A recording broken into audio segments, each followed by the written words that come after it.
The clock above the counter showed 11:47 p.m. when the door chimed. Nina Harper looked up from wiping down tables, her shoulders aching from another 14-hour shift at Riverside Cafe.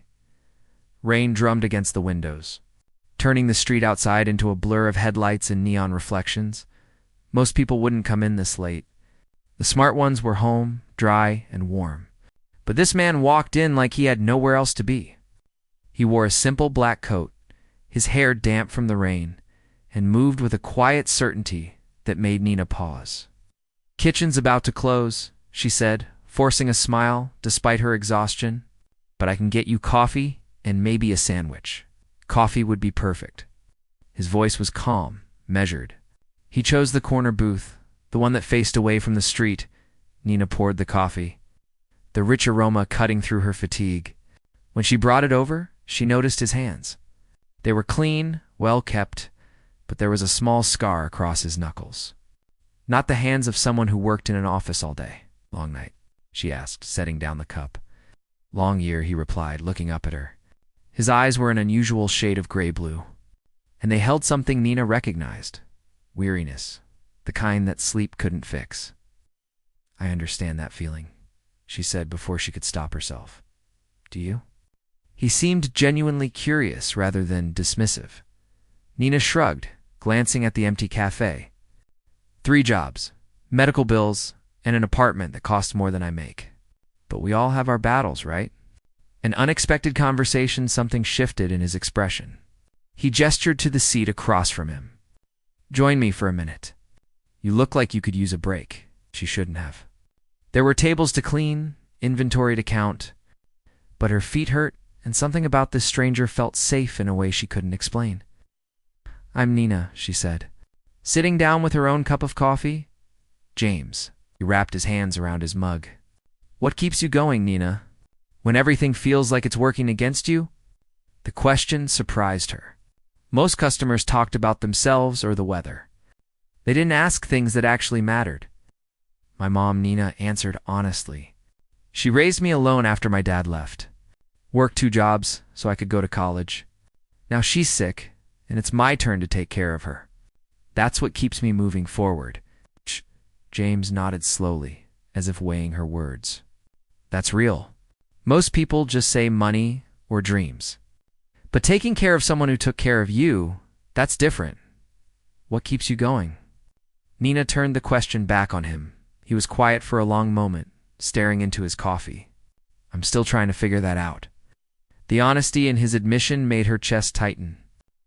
Here was a man who probably had his life together, dressed well, spoke carefully, yet he seemed as lost as she felt. They talked for another 20 minutes. About small things, big things. About how the city felt lonelier the more crowded it became. About dreams that got buried under bills and responsibilities. About the difference between surviving and actually living. When James finally stood to leave, he pulled out his wallet. Nina noticed it was made of expensive leather, worn but well-maintained. He left a $50 bill for a $3 coffee. "I can't accept this," she said, trying to hand it back. "You already did," he replied with a slight smile. Then he placed a small white card on the table. "If you ever need an opportunity, call this number. I'm looking for someone trustworthy to help with a short-term project. 2 weeks of work. It pays well." A difficult choice. Nina picked up the card after he left. It was simple white cardstock, with a phone number and a name printed in black ink. James Donovan. Nothing else. No company, no title, no explanation. She tucked it into her apron pocket and finished closing the cafe. The rain had slowed to a drizzle by the time she locked the front door. The bus ride home took 40 minutes, giving her too much time to think. Her apartment was small and cold. The heater worked only when it felt like it. Nina found her mother asleep in the bedroom, her breathing labored and uneven. Medical bills covered the kitchen table like fallen leaves. The most recent one made Nina's stomach drop. $8,000 for the next round of treatment. Insurance covered only a fraction. She made herself tea and sat in the dark, holding James's card. It could be anything. A scam, something dangerous, or just a strange rich person's idea of charity. But there was something in the way he had looked at her, something genuine beneath the careful words. Her phone buzzed. A text from the hospital. Her mother's appointment was moved up. They needed payment within the week. Nina stared at the card for a long time. Then she picked up her phone and dialed the number before she could talk herself out of it. It rang twice before a professional female voice answered. Donovan Consulting. How may I help you? My name is Nina Harper. James gave me this number. He said to call if I needed work. There was a brief pause, the sound of typing. Yes, Miss Harper? Mr. Donovan mentioned you might call? Are you available tomorrow at 10 a.m. for an interview? Nina's heart raced. Yes, I can be there. Perfect. I'll send you the address. Please bring identification and be prepared to sign a confidentiality agreement. The call ended. Nina sat in the darkness, wondering what she had just agreed to. Outside, the rain started again, harder this time. She looked at her mother's medical bills, then at the card still in her hand. Sometimes survival meant taking risks. Sometimes it meant trusting a stranger who appeared in the rain at midnight and saw you as a person rather than just another tired face. Nina didn't know what tomorrow would bring, but for the first time in months, she felt something other than exhaustion. She felt possibility. The car that picked Nina up was nothing like she expected. It was sleek, black, and whisper quiet. The driver, a polite older man named Thomas, didn't ask questions. He simply drove north, away from the city's chaos and into the green hills beyond. Nina watched the landscape change through the window. Concrete gave way to trees. Traffic noise faded into birdsong. After 40 minutes, they turned onto a private road that wound through thick forest. Then the estate appeared. It sat on the edge of a vast lake, all glass and stone and modern angles. The buildings seemed to float above the water, reflecting clouds and sky. Nina had seen houses like this in magazines, the kind that won architecture awards and belonged to people whose lives she couldn't imagine. Thomas opened her door. Miss Harper, welcome to Clearwater Estate. Mr. Donovan is expecting you in the main hall. The interior was even more impressive. Floor-to-ceiling windows framed the lake view. Everything was clean lines and expensive simplicity. A woman in her 30s approached, her dark hair pulled back severely, her expression professional but not warm. I'm Victoria Chen, Mr. Donovan's executive assistant. Follow me, please. They walked through hallways that echoed with each footstep. Victoria's heels clicked against marble like a metronome counting down to something. Nina didn't understand yet. James stood in what looked like a study, his back to them, staring out at the lake. He wore casual clothes, jeans and a sweater, but somehow still looked like he commanded the room. Miss Harper is here, Victoria announced. He turned and Nina saw something flicker across his face. Relief, maybe, or recognition of something shared between them from the night before. Thank you, Victoria. That will be all. Victoria hesitated, her eyes moving between them, then left without another word. The proposal, this is beautiful, Nina said, gesturing at the view. It's isolated, James corrected. There's a difference. He gestured to a chair. Please, sit. I want to be direct with you, Nina. I need someone to manage this house for 2 weeks. Cooking, light cleaning, maintaining the property. I have several important meetings scheduled here, and I prefer to keep staff minimal. Why me? Nina asked. You don't know anything about me? I know you work 3 jobs to take care of your mother. I know you're still kind to strangers at midnight when you're exhausted. That tells me more than any resume. He paused. The job pays $15,000 for 2 weeks of work. Nina's breath caught. $15,000. That was more than she made in 6 months. It would cover her mother's treatment and keep them afloat for months after. What's the catch? She asked carefully. James almost smiled. The catch is that I value privacy. You'll sign a confidentiality agreement. What happens here, what you see, what we discuss, stays here. Can you do that? Yes, Nina said without hesitation. Good. He slid a folder across the desk. Read this. Take your time. Victoria will show you to your room. You can start tomorrow if you accept. Strange patterns. The first few days passed in a careful rhythm. Nina prepared meals, kept the main rooms clean, and tried not to feel like she was living inside a museum. James was polite but distant. He worked in his study for hours, emerged for meals, thanked her quietly, then disappeared again. But Nina noticed things. Small details that didn't add up. The way certain rooms were always locked. How James never seemed to sleep, his study light glowing at 3 in the morning. The phone calls he took in other languages. His voice sharp and commanding in ways. It never was with her and the cameras. She found the first one by accident while dusting a bookshelf. A tiny lens hidden behind a decorative object. Then she found another in the kitchen, disguised as part of the light fixture, and another in the hallway. Her stomach turned cold. She was being watched. Every movement, every moment. That evening, when James came down for dinner, Nina didn't bother with pleasantries. "Why are there cameras everywhere?" she asked, her voice steady, despite the anger rising in her chest. James froze, his fork halfway to his mouth. For a long moment, he said nothing. Then he set down his utensils and looked at her directly. "You found them? It's kind of hard to miss once you know what to look for." He stood, walked to the window, his shoulders tense. "It's a security measure. Nothing personal? Nothing personal?" Nina's voice rose. "You're recording me without my permission. You're watching me like I'm some kind of suspect." "Everyone's a suspect," he said quietly. "Everyone." The confession, the words hung in the air like smoke. Nina crossed her arms, waiting. James exhaled slowly, and when he spoke again, his voice was different. Tired, human. 3 years ago, I trusted someone completely. Her name was Rebecca.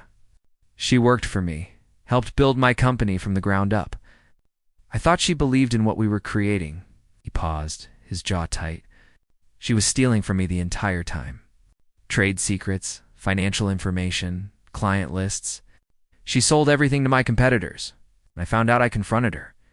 She denied it, then threatened to go public with false accusations. Said I had harassed her, stolen her ideas, created a hostile environment. The media believed her story before I could defend myself." Nina felt her anger soften, replaced by something more complicated. "It took me 8 months to clear my name. 8 months of lawyers' investigations, watching my reputation burn. By the time the truth came out, Rebecca had disappeared with millions.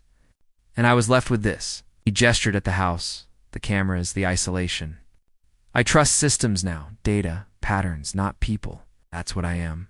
Nina asked quietly. "Another data point?" James turned to face her, and she saw something raw in his expression. "You were supposed to be, but you're not." Cracks in the walls the next morning, Nina found the cameras were gone. In their place was a handwritten note on the kitchen counter. "I forgot what it means to give someone the benefit of doubt. Thank you for reminding me." It wasn't signed, but she knew his handwriting by now. Something shifted between them after that. James started spending more time outside his study. He asked about her mother, listened when Nina talked about her fears for the future.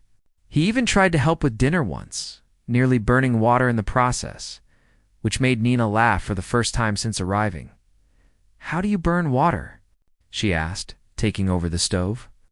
"Talent," he replied with a self-deprecating smile. They fell into an easier rhythm. Conversations over coffee in the morning. Walks by the lake in the evening.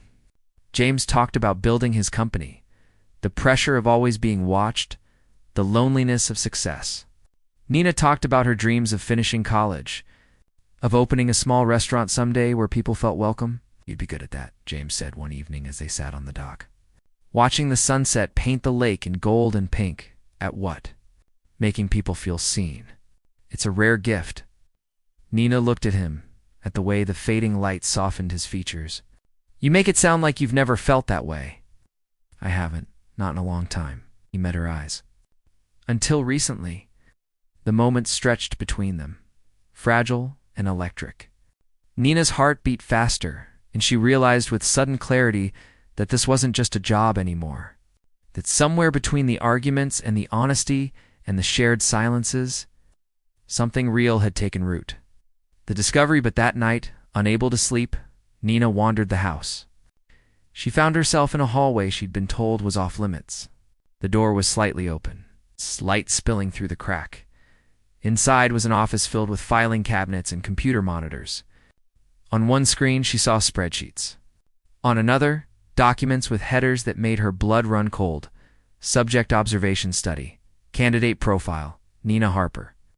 Her hands shook as she scrolled through the files. Pages of notes about her behavior, her habits, the way she cleaned, cooked, responded to situations, clinical observations written in detached language. Subject demonstrates consistent empathy.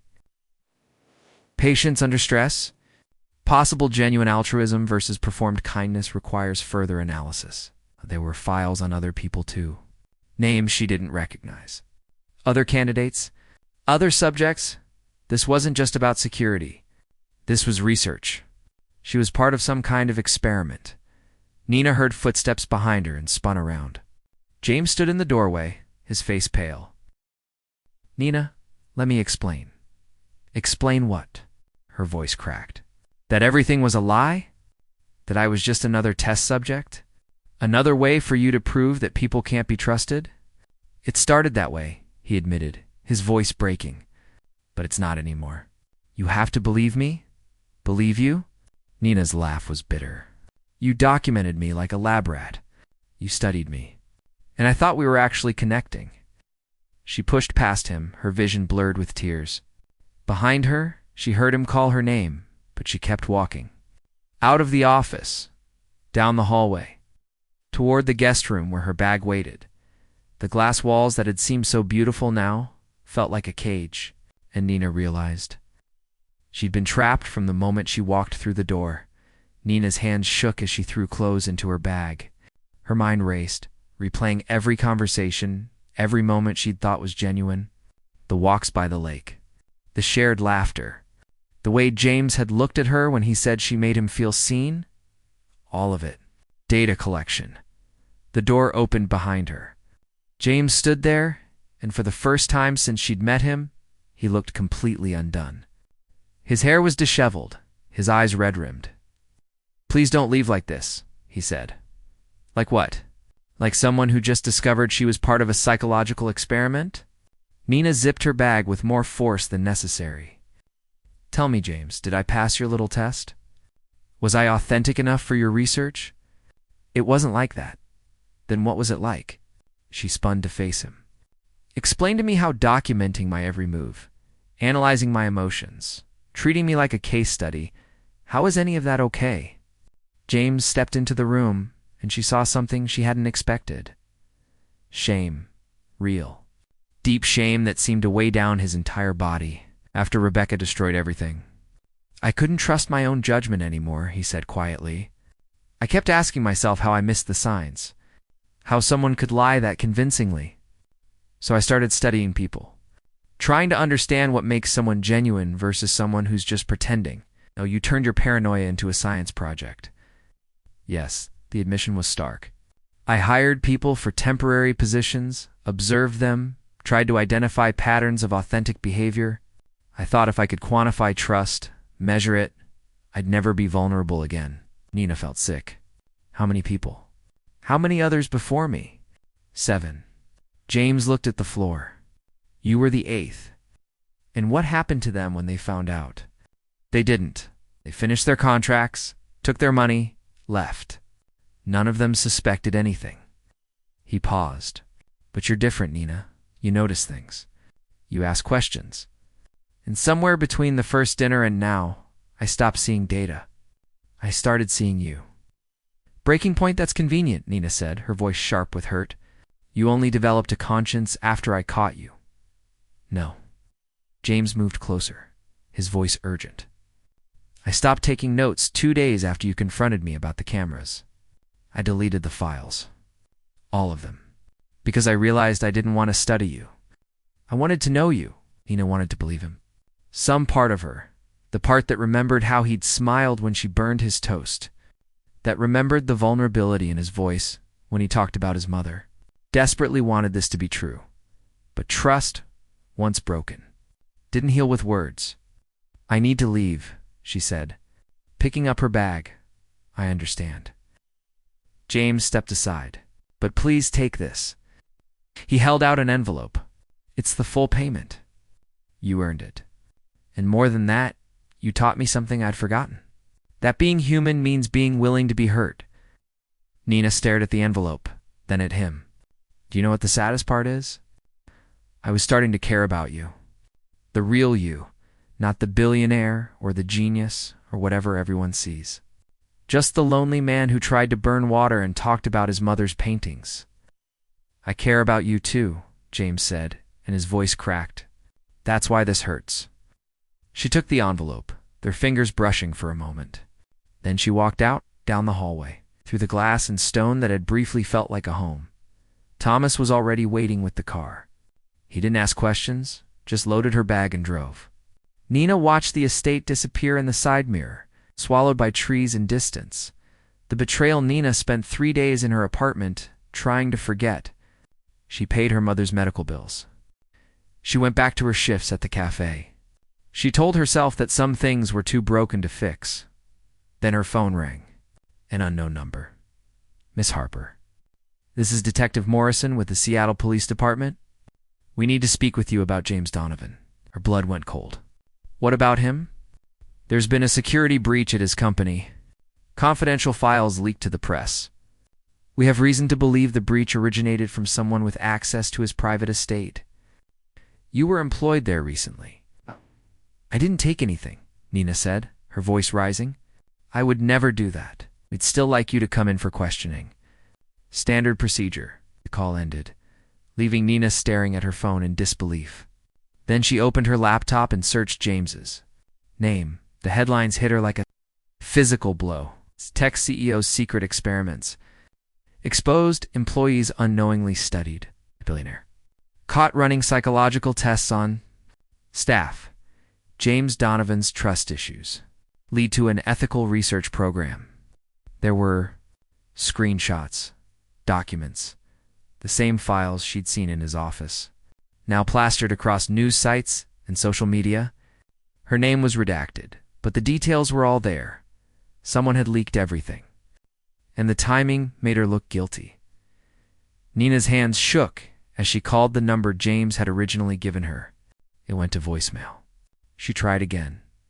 Nothing. Then a text appeared from an unknown number. You should have kept your mouth shut. Some secrets are worth more than $15,000. The real culprit. Nina stared at the message, her mind racing.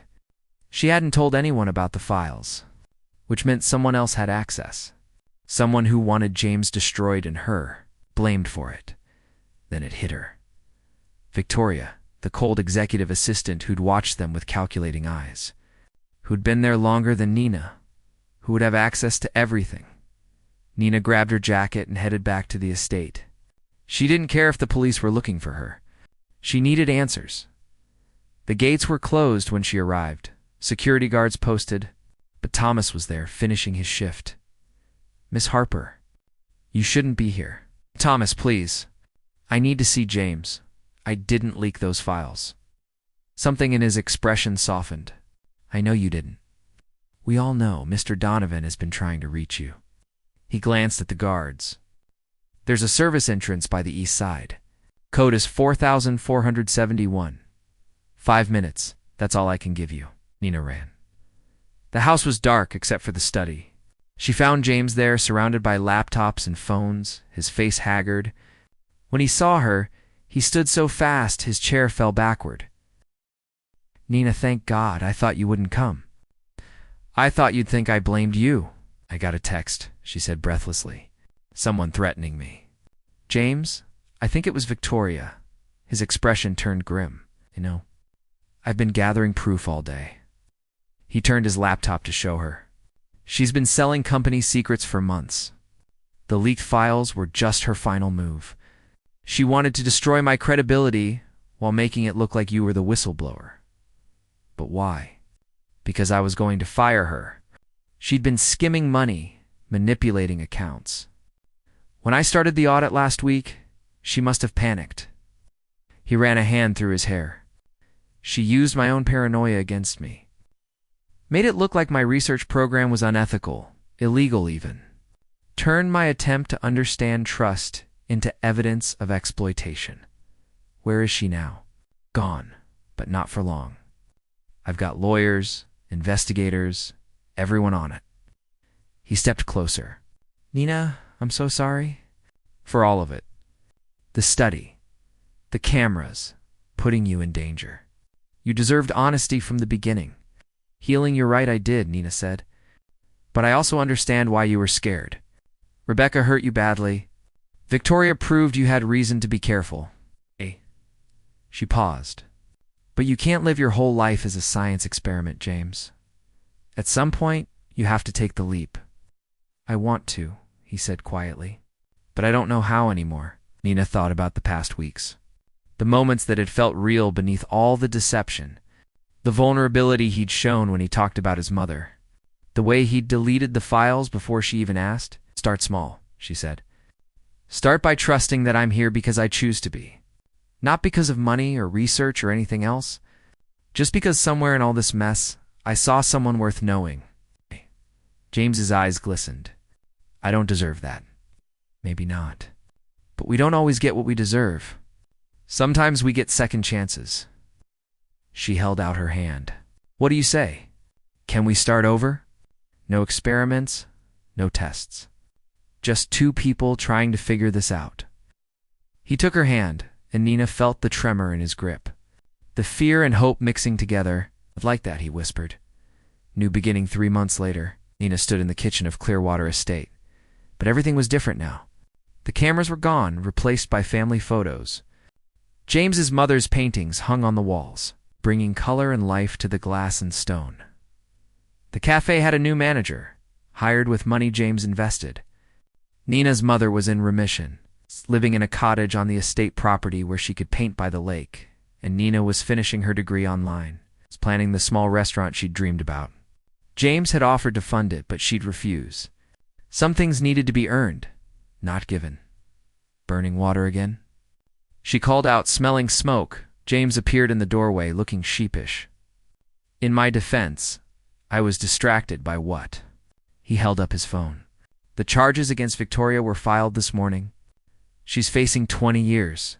Nina felt a complicated mix of relief and sadness. Good. She hurt a lot of people. She did. James set down the phone and walked over. But she also taught me something. You can study people forever and still miss what matters. Trust isn't something you measure. It's something you build. And how's that construction project going? Nina asked, smiling. He pulled her close. Getting stronger every day. Outside, rain began to fall, soft and steady. But inside, the house was warm, real, filled with the kind of trust that came from choosing each other. Not once, but over and over again, James had learned that love wasn't about protection from pain. It was about being brave enough to feel it. And Nina had learned that sometimes the people who seem most whole are the most broken. And sometimes broken things fit together in ways that make them both stronger. The glass walls no longer felt like a cage. They felt like windows opening onto a future neither of them had planned but both were willing to build. Together,